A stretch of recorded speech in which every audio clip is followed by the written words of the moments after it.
Doctor Akhil Ranjan দত্তৰ হাত মিলি এই অনুষ্ঠানটোত মই আন্তৰ্জাতিক স্তৰত ঘটি থকা বিভিন্ন ঘটনা প্ৰবাহ, ৰাষ্ট্ৰীয় পৰ্যায়ত চলি থকা বিভিন্ন তৰ্ক বিতৰ্ক অথবা আঞ্চলিক পৰ্যায়ত চলি থকা বিভিন্ন তৰ্ক বিতৰ্ক আৰু ঘটনা প্ৰবাহৰ ওপৰত আলোকপাত কৰিবলৈ চেষ্টা কৰিম তথ্য সমৃদ্ধভাৱে আৰু এক সমালোচনাত্মক দৃষ্টিভংগী। আমি যদি বিশ্ব ৰাজনীতিৰ সাম্প্ৰতিক যিটো অৱস্থা সেইটোলৈ লক্ষ্য কৰোঁ, আমি দেখা পাম যে নেতিবাচকতা আৰু নিৰাশাই তথা এক ধৰণৰ নৈৰাশ্য আৰু নৈৰাজ্যবাদে গোটেই বিশ্ব ব্যৱস্থাটোক বা বিশ্ব ৰাজনীতিক সাংঘাতিক ধৰণে আগুৰি ধৰিছে। মই মাত্ৰ আজি তিনিটা কথা ক'ব বিচাৰিছোঁ। ইতিমধ্যে কৈছোঁ যে উত্তৰ আমেৰিকাৰ বা নৰ্থ আমেৰিকাৰ তিনিখন দেশ আছে, মাৰ্কিন যুক্তৰাষ্ট্ৰ, কানাডা আৰু মেক্সিকো। এতিয়া এই কানাডা পৃথিৱীৰ এখন অতি উন্নত দেশ। এতিয়া কানাডা আৰু মাৰ্কিন যুক্তৰাষ্ট্ৰৰ মাজত যিটো অৰিয়াউৰি বা এক ধৰণৰ সংঘাতৰ পৰিৱেশ চলি আছে, সেই সম্পৰ্কে মই কিছু কথা ক'ম। আৰু আমেৰিকা আৰু ইউৰোপৰ দেশবিলাকৰ মাজত কেনেকুৱা ধৰণৰ এটা সংঘাতৰ পৰিৱেশ সৃষ্টি হৈছে সেই সম্পৰ্কে কিছু কথা ক'ম।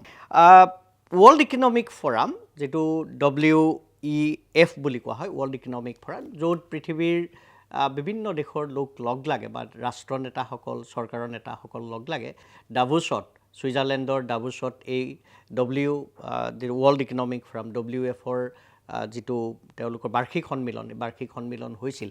এই বাৰ্ষিক সন্মিলনত কানাডাৰ প্ৰধানমন্ত্ৰী মাৰ্ক কাৰ্ণে কিছুমান অত্যন্ত গুৰুত্বপূৰ্ণ কথা কৈছিল যে আমি যিটো কওঁ ৰুল বেছড ৱৰ্ল্ড অৰ্ডাৰ, যে নীতিৰ ওপৰত প্ৰতিষ্ঠিত যিটো বিশ্ব ব্যৱস্থা সেইটো ক্ৰমাগতভাৱে ভাঙি পৰিছে। তেওঁ এই কথাটোও কৈছে যে বহু সময়ত মধ্য শক্তিসম্পন্ন মিডল পাৱাৰ যিবিলাক দেশ বা মধ্য শক্তিসম্পন্ন যিবিলাক দেশ আছে, সেই দেশবিলাকৰ যিটো অৱস্থিতি বা সেই দেশবিলাকৰ গোটেই বিশ্ব ব্যৱস্থাটোত ৰাজনীতিত যিটো ভূমিকা সেইটো ক্ৰমাগতভাৱে নৎসাৎ কৰা হৈছে। গতিকে আমি কোনো ধৰণৰ এনেকুৱা ধৰণৰ এটা নিজকে সান্তনা দিয়া পৰিৱেশত থাকিব নালাগে যে পৃথিৱীখন ভাল হৈয়ে আছে। গতিকে মাৰ্ক কাৰ্ণে কৈছে যে আমি নিজেই ইয়াৰ বিৰুদ্ধেতো অৱস্থান গ্ৰহণ কৰিব লাগেই, কিন্তু আমি আমাৰ মাজত যদি মিত্ৰতা নকৰোঁ, আমি যদি ভাবোঁ আমি অকলশৰে যুঁজখন কৰিম, তেতিয়াহ'লে কিন্তু আমাৰ কোনো পৰিত্ৰাণ নাই। মই ভাবোঁ আজিৰ বিশ্ব ৰাজনীতিৰ এটা অত্যন্ত এই মাৰ্ক কাৰ্ণে যিবিলাক কথা ক'লে ডাভোছত এই যিটো জানুৱাৰী মাহত, মই ভাবোঁ এইখিনি কথা বৰ গুৰুত্বপূৰ্ণ। ইউৰোপীয় দেশবিলাকলৈ যদি আহোঁ, যেতিয়া ডোনাল্ড ট্ৰাম্প 2025 চনত জানুৱাৰী মাহত যেতিয়া তেওঁ শাসনভাৰ ল'লে, দ্বিতীয় কাৰ্যকালৰ কাৰণে ৰাষ্ট্ৰপতিৰ পদত অধিষ্ঠিত হ'ল, তেতিয়া দেখা গ'ল যে ইউৰোপীয় দেশবিলাক মুঠেও ইয়াক লৈ উৎসাহিত হোৱা নাছিল। কাৰণ ইতিমধ্যে তেওঁৰ পূৰ্বৰ যিটো কাৰ্যকাল আছিল তাতো দেখা গৈছিল যে ইউৰোপীয় দেশবিলাকক তেওঁ সাংঘাতিক ধৰণে তুচ্ছ-তাচ্ছিল্য কৰিছিল আৰু দ্বিতীয়বাৰ শাসনলৈ অহা সময়তো বিভিন্ন ধৰণে তুচ্ছ-তাচ্ছিল্য কৰিছে। এনেকুৱা এটা পৰিৱেশত ইটালীৰ যিগৰাকী প্ৰধানমন্ত্ৰী জৰ্জিয়া মেলনিৰ একমাত্ৰ ইউৰোপীয় দেশসমূহৰ এগৰাকী চৰকাৰী প্ৰধান আছিল, যি যেতিয়া ডোনাল্ড ট্ৰাম্পৰ ৰাষ্ট্ৰপতিৰ পদ যেতিয়া উদ্ঘাটন হৈছিল, ইনগ্ৰেশ্যন অফ হিজ প্ৰেচিডেঞ্চিয়েল টাৰ্ম, তেতিয়া একমাত্ৰ মেলনিয়ে আছিল যিগৰাকী সেই ৰাষ্ট্ৰপতিৰ ডোনাল্ড ট্ৰাম্পৰ এই অনুষ্ঠানটোলৈ গৈছিল। কিন্তু যোৱা 15 পৰা 17 জুন 2026 যেতিয়া ফ্ৰান্সত এই G7 সন্মিলন হ'ল, তাত দেখা গ'ল আকৌ ডোনাল্ড ট্ৰাম্প আৰু মেলনিৰ মাজত ধৰণৰ সংঘাত হ'ল।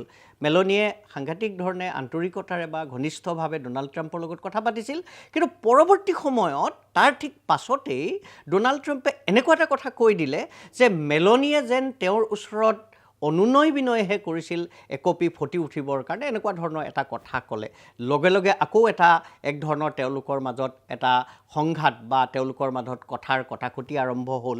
মেলনিয়ে ক'লে যে ইটালী এনেকুৱা এখন দেশ যিখন দেশে, সেয়া প্ৰধানমন্ত্ৰীয়ে হওক বা সাধাৰণ মানুহে হওক, তেওঁলোকে কাৰো ওচৰত ভিক্ষা নকৰে। কিন্তু তাৰ এটা ঐতিহাসিক পটভূমি আছে, এই কথাটো আমি জনা উচিত।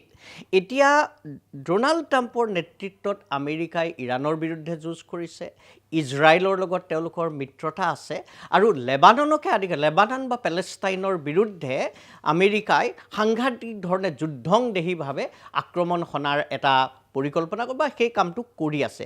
এই কথাটোক লৈ কিন্তু ইউৰোপীয় দেশবিলাক মুঠেও সন্তুষ্ট নহয়। বিশেষকৈ পেলেষ্টাইনৰ প্ৰশ্নত ইউৰোপীয় বিভিন্ন দেশে আচলতে আমেৰিকাৰ বিৰুদ্ধে অৱস্থান গ্ৰহণ কৰি পেলেষ্টাইনক সমৰ্থন কৰিছে। একেই কথা ইটালীৰ ক্ষেত্ৰতো প্ৰযোজ্য।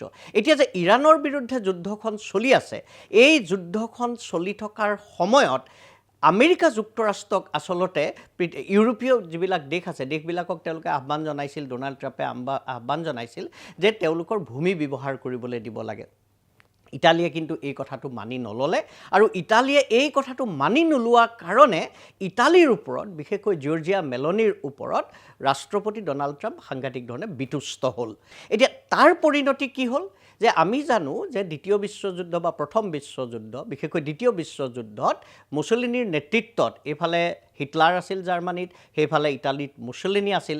তেওঁলোকে যিবিলাক দেশৰ ওপৰত আক্ৰমণ সানিছিল তাৰ ভিতৰত অন্যতম আছিল ফ্ৰান্স।